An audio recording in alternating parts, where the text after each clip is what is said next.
today I am talking to Fred Gallo, who is, we're so excited at AMET. We are so thrilled. He is coming to keynote for us at the 2017 conference in Manchester in October. Not only is he going to be coming and presenting a keynote on the Saturday, he is going to be presenting a pre-conference workshop on the Friday. And Fred and I are going to get together and talk about this today.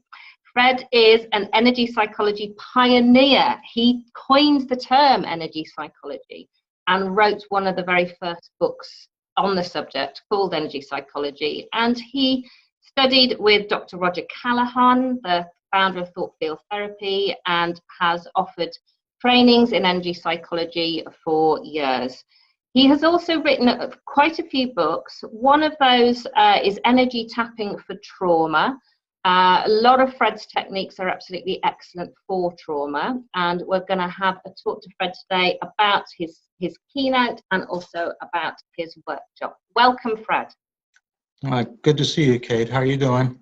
I'm doing really well and really thrilled to speak to you today. Nice to talk with you also. So, Fred, do tell us, you're going to be presenting your pre-conference workshop on mindful energy psychology. What is the difference between mindful energy psychology and normal energy psychology? Okay, basically, the short answer is it's an integration of mindfulness techniques or understandings, theoretical understandings, with energy psychology techniques and understandings. And one of the things about, I think that one of the things that happens when we do whatever your tapping technique is, whether you're doing EFT or my midline technique or thought field therapy or whatever, that's, let's say, utilizing tapping. I think one of the things that happens when you really do it correctly, whenever it's really working, is by tapping while you're focusing on whatever the issue is, and you're focusing on the emotional issue, is it promotes a kind of a stepping back from it, or in mindfulness terms, decentering. Because when we're smack dab in the middle of something, that's where we're having this emotional distress. And as we're tapping, it's like you're stepping back and you're less caught up in it, and it starts to reduce the level of the emotional intensity. So, and tapping in and of itself creates a relaxation response, I find. I'm sure you find that all the time. Yes. Anybody who does any of these tapping techniques finds that. So there's a kind of a reciprocal inhibition that occurs at the same time, which is basically you can't be relaxed and anxious at the same time. Let's say that. Now, a different thing applies when you're treating depression, but still there's a stepping back, and so this decentering. What I'm doing by saying mindful energy psychology is we are intentionally and congruently applying mindfulness principles with the energy psychology. So let's say somebody, they read about this tapping and they go, oh yeah, that's going to get rid of this problem. And so your focus is on trying to get rid of the problem while you're tapping. I submit that you will have a lot of failure from that kind of a mindset, okay? And if instead you approach it from a more mindfulness viewpoint, which is like it's paying attention without judgment to the present moment experience, then you will get, you will get very successful results most of the time by approaching it like that. So you're not caught up in trying to get rid of something. You're just observing it. You're sort of doing, focusing, like Genlin's focusing idea in a sense. So you're paying attention to your somatic marker and your, or the thought, the image, and but by the tapping, you don't really get so caught up in it, and the more you think I got to get rid of it, the more it's like, don't think of an elephant.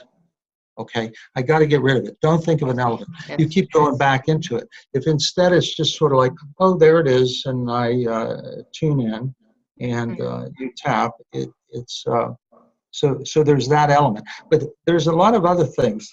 Just one other little tidbit on it. There's this concept of psychological reversal. Yes. And I know a lot of times, and Gary Craig kind of dropped that idea, but I think it's still a very valid idea from my viewpoint.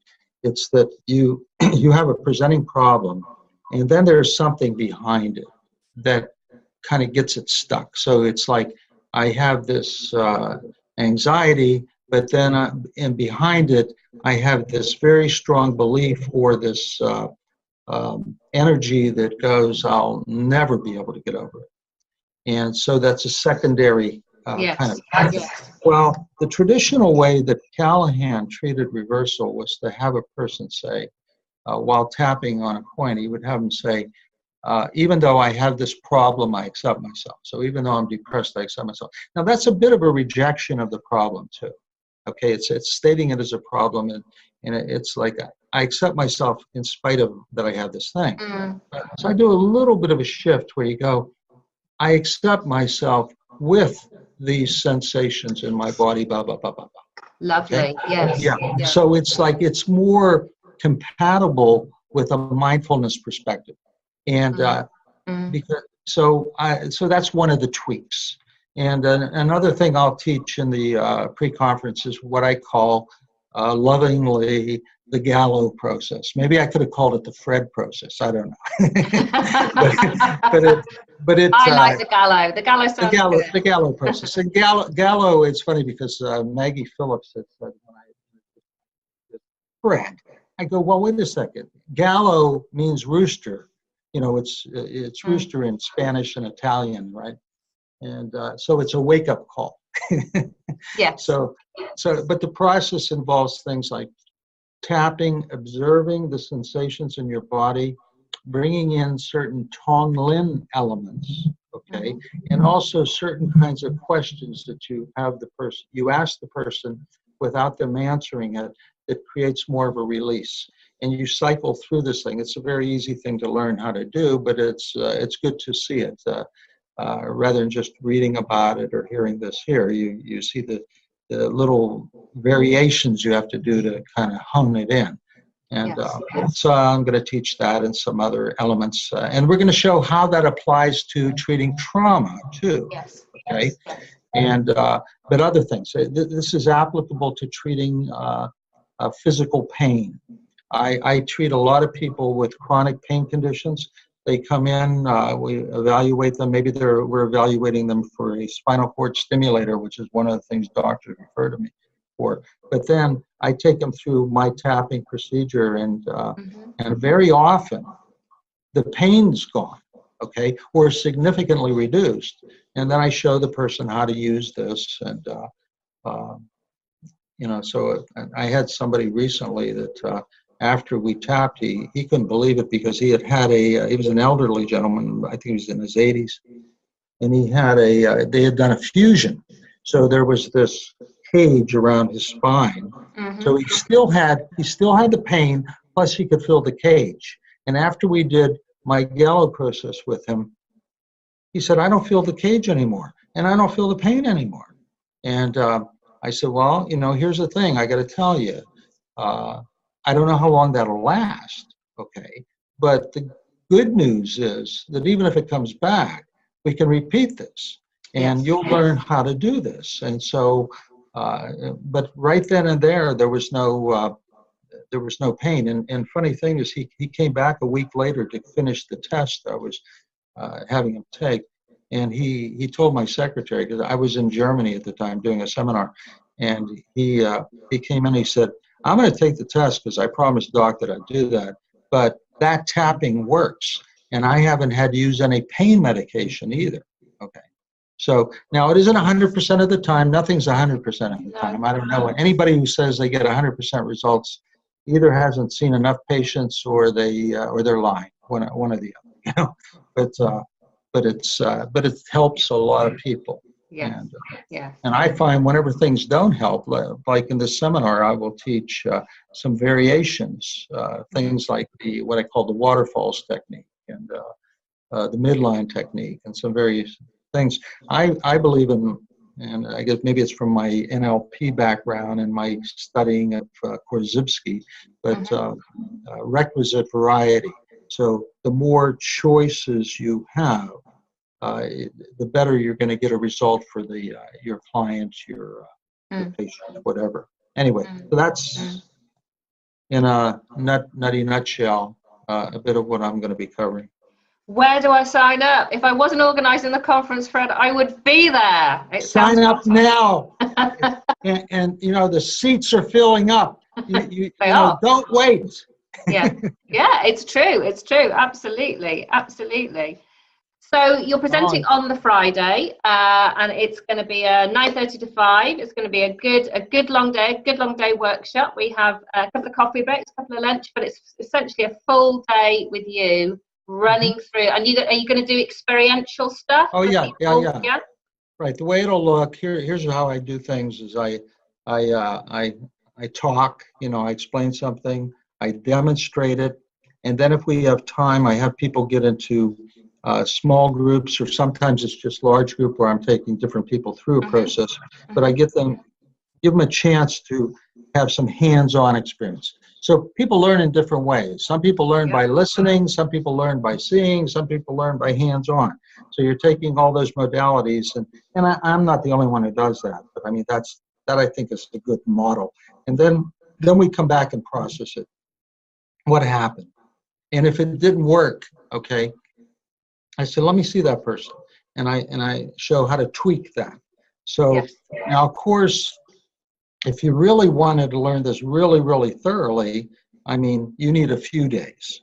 So the process involves, you know, I'll talk about it, I'll explain the process, I demonstrate, then I outline how to do that, then I have the group do some work on that, and then we come back and process it and tweak it if some people are having some problems. So that's basically it. But and if you really wanted to learn this really, really thoroughly, it would take several days.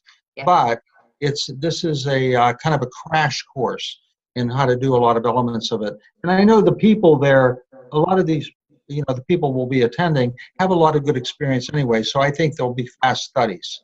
Of course, I'd be happy to come back at some other point and teach in more depth. But I'm going to try to make sure you get 5 times the money you spend on it. Fantastic.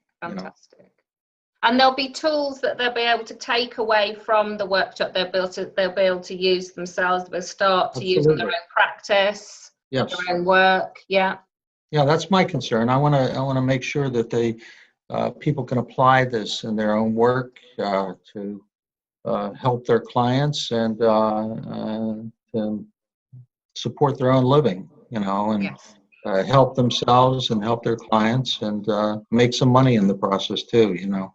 Yes. Yeah. Well, I think energy psychology general, it attracts the healing people, the people who want to heal the world, and quite often we don't maybe ask to earn a living at the same time. So it's always good to have tools. Well, we have to make a living, you know. I mean, it's you don't just do it for the money, but it's you do it because you love it, because you have passion, and it's nice that you can make money in the process too, you know, so you can do the things you want to do. You know. Yeah, and get tapping and the gift of energy psychology out to the world, because it is a true gift. Yes, it is. Yes, it is. Yeah. So we've got you speaking for. I'm so thrilled you're coming to speak to us for the Saturday night keynote.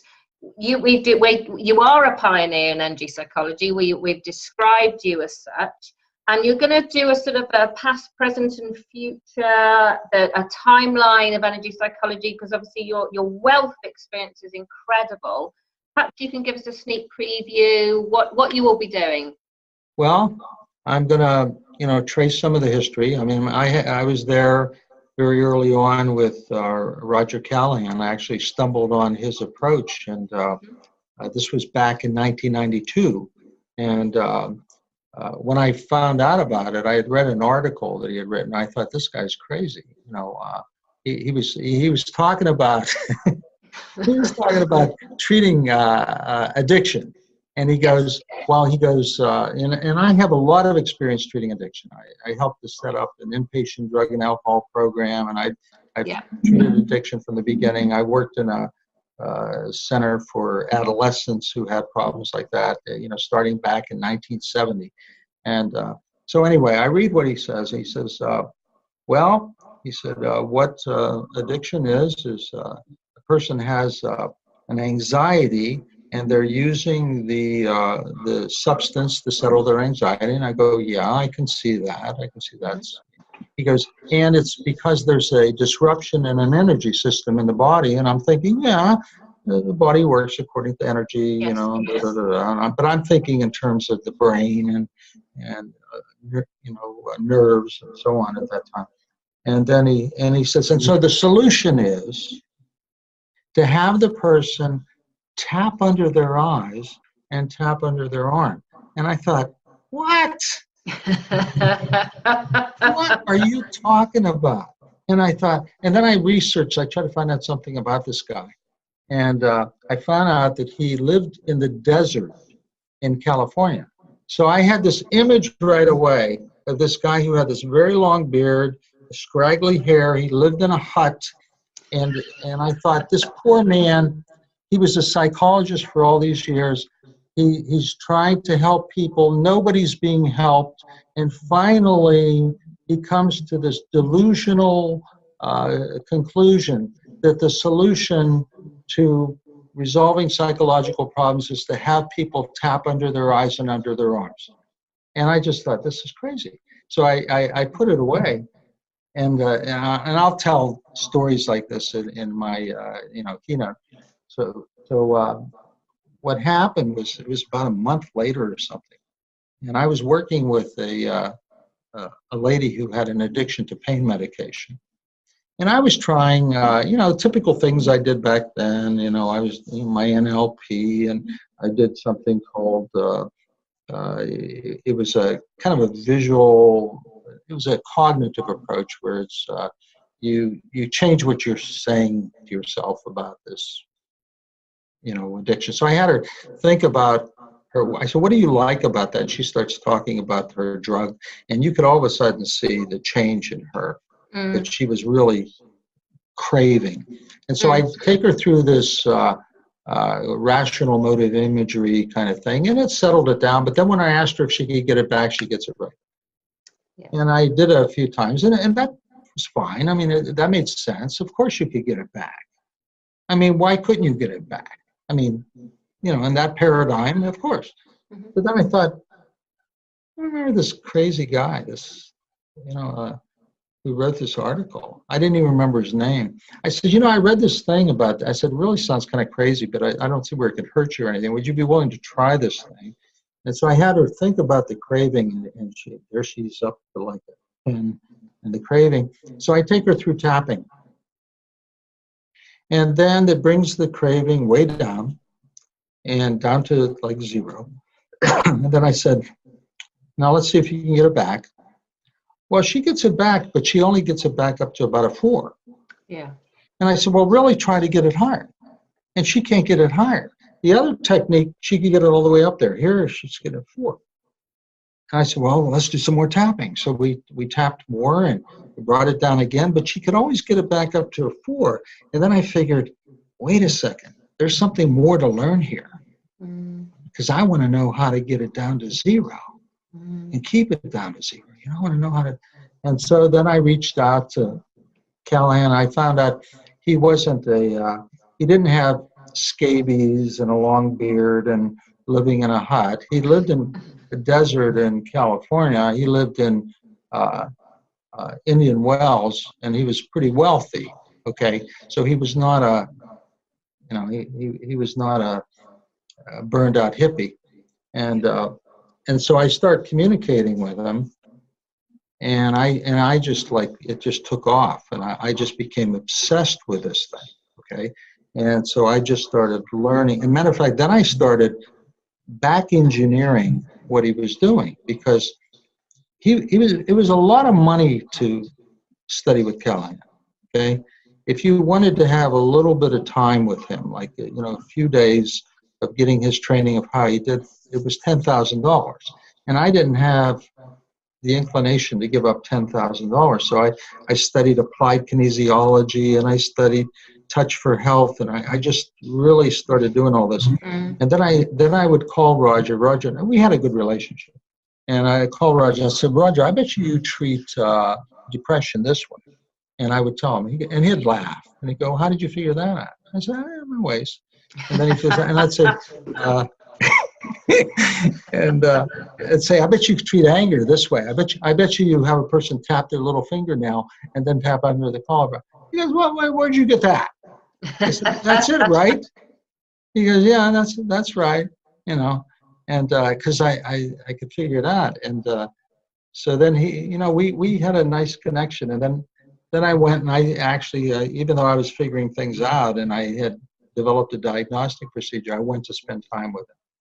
Anyway, along the way, I met Gary Craig, and we developed a relationship, and I met some other people in the field, and I met George Goodhart and John Thie and John Diamond, and so I spent time with all these people, and it was very. So then I started writing, and I was traveling, and I was teaching all over the world, really. And eventually, Tony Robbins got in touch with me, and he wanted me to come to Fiji. So I went to, and it's funny because I got a call from one of his people, and he said, "Well, Tony thinks you're the man," and I said, "Well, I think I'm one of the men."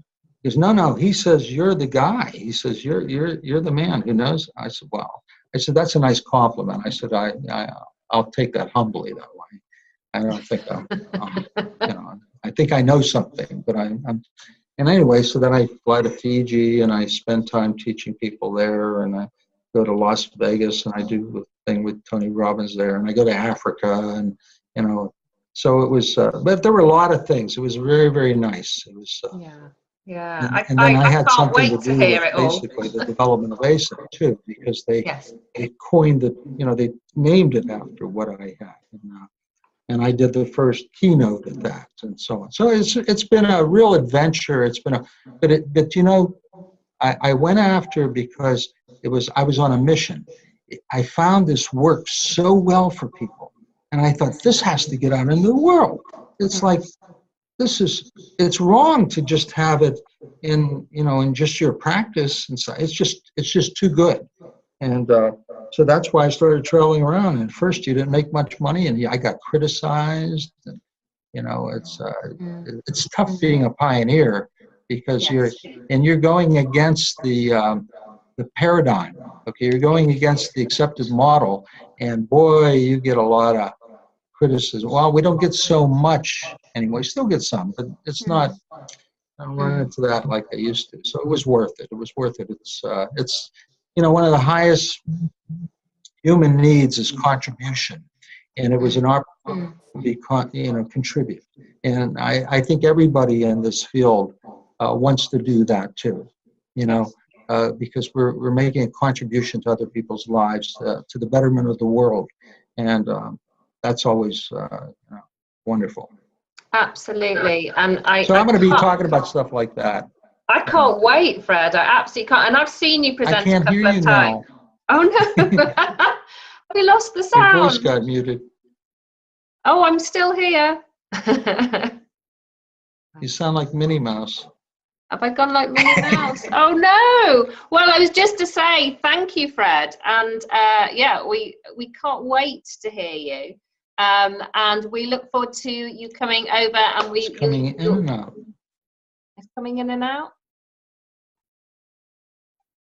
I don't know exactly what you said, Kate, but I'm going to assume I know. And say, Kate, it's been a pleasure talking with you, and whoever listens to this, that you send this out to and use this. And I'm really looking forward to meeting up with you there in Manchester in October.